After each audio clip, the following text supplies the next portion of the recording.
एकनाथ शिंदेंनी मालवणमध्ये आपल्या पैशांच्या बॅगा आणल्या।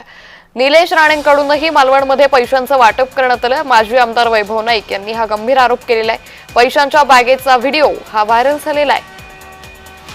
त्यामुळे एकनाथ शिंदेंनी मालवणमध्ये पैशांच्या बॅगा आणल्या असा आरोप वैभव नाईकांनी केलेला आहे। एकनाथ शिंदेंनी या पैशांचं वाटपही केलं असंही यावेळी वैभव नाईक यांनी म्हटलेलं आहे।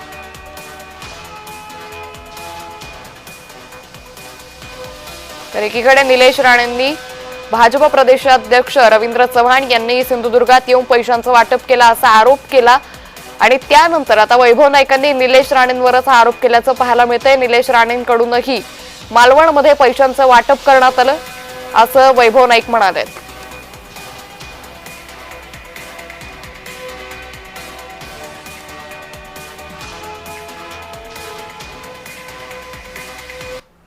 मालवणमध्ये भाजपच्या थैल्यांना बॅगेनं उत्तर दिलं। पैशांच्या बॅगा प्रकरणावरून खासदार संजय राऊतांचं ट्विट हे चांगलंच चर्चेत आलेलं आहे।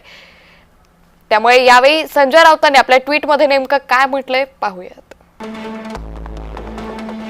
शिंदे मालवणमध्ये आले, येताना बॅगेतून काय आणलं? मालवणमध्ये भाजपच्या थैल्यांना बॅगेनं उत्तर दिलं। याआधी नाशिकमध्येही बॅगा उतरल्याच होत्या। लोकशाहीची ऐशी की तैशी। जय महाराष्ट्र।